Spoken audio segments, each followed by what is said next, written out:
Assalamualaikum warahmatullahi wabarakatuh. Pada kesempatan kali ini saya akan memberikan sedikit penjelasan tentang materi yang berjudul Tuhan dalam Filsafat Pendidikan Islam. Sebelum masuk ke materi, izinkan saya memperkenalkan diri terlebih dahulu. Saya Radia Dewangga dari Prodi Tadris Bahasa Inggris kelas 2E. Untuk formasi yang akan kita bahas kali ini, yang pertama ada petunjuk, berikutnya ada tujuan pembelajaran, lalu ada materi, contoh, evaluasi, kuis, dan rangkuman. Berikutnya kita masuk kepada tujuan pembelajaran untuk materi saya hari ini. Yang pertama ialah untuk mengembangkan pemahaman manusia tentang konsep Tuhan yang sebenarnya dan mendalam. Dan yang kedua untuk mengembangkan sikap yang taat kepada Tuhan, berakhlak mulia, dan mampu memberikan manfaat bagi diri sendiri dan masyarakat.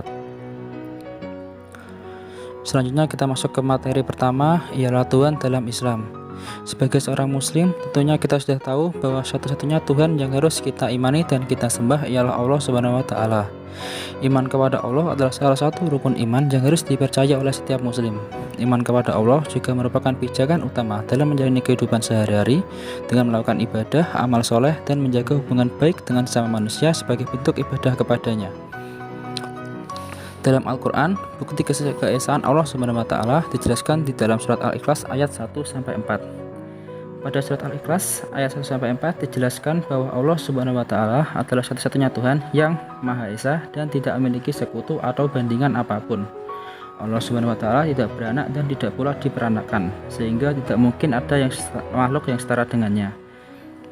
Surat ini juga mengajarkan bahwa kepercayaan kepada keesaan Allah Subhanahu wa Ta'ala adalah tanda utama dalam ajaran Islam dan menjadi syarat mutlak dalam meraih ridho Allah Subhanahu wa Ta'ala.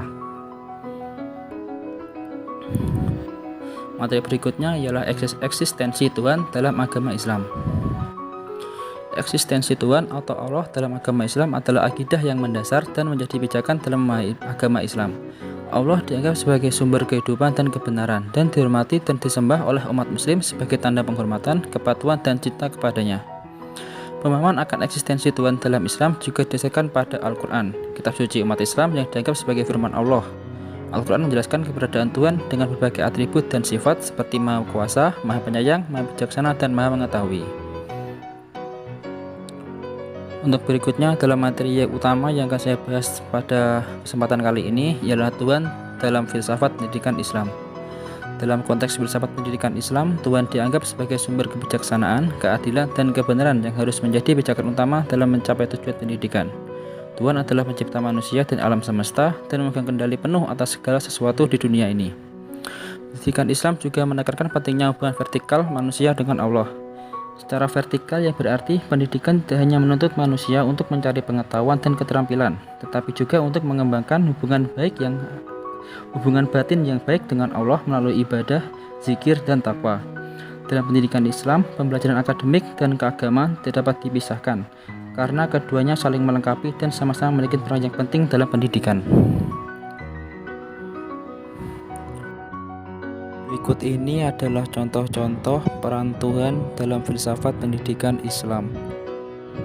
Yang pertama ialah Tuhan sebagai pencipta alam semesta dan manusia, yang berarti Tuhan dianggap sebagai pencipta alam semesta dan manusia. Berikutnya ialah Tuhan sebagai sumber pengetahuan, yang berarti Tuhan dianggap sebagai sumber pengetahuan tertinggi.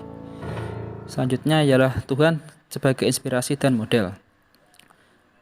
Pada kali ini Tuhan dianggap sebagai inspirasi dan model bagi setiap umat manusia. Yang berikutnya ialah Tuhan sebagai pemberi hikmah. Dalam konteks ini Tuhan dianggap sebagai pemberi hikmah yang memberikan manusia kemampuan untuk berpikir dan memahami dunia. Berikutnya ialah evaluasi.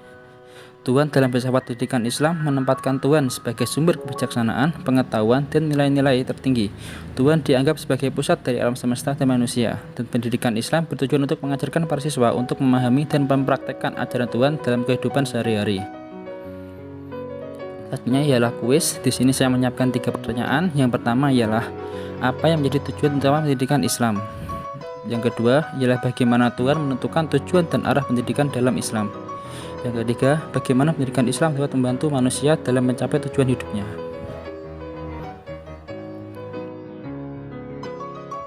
Setelah dari semua yang dapat saya jelaskan kali ini, saya mengambil rangkuman bahwa Tuhan dalam filsafat pendidikan Islam adalah sumber kebijaksanaan, keadilan, dan kebenaran yang harus menjadi pijakan utama dalam mencapai tujuan pendidikan.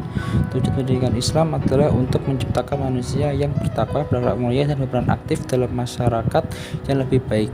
Pendekatan pendidikan Islam menitik beratkan pada perkembangan hubungan vertikal manusia dengan Allah dan pengembangan akhlak dan karakter yang baik. Sekian dari apa yang dapat saya sampaikan pada kesempatan kali ini. Bila ada kurang lebihnya saya mohon maaf. Wabillahi taufiq wal hidayah. Wassalamualaikum warahmatullahi wabarakatuh.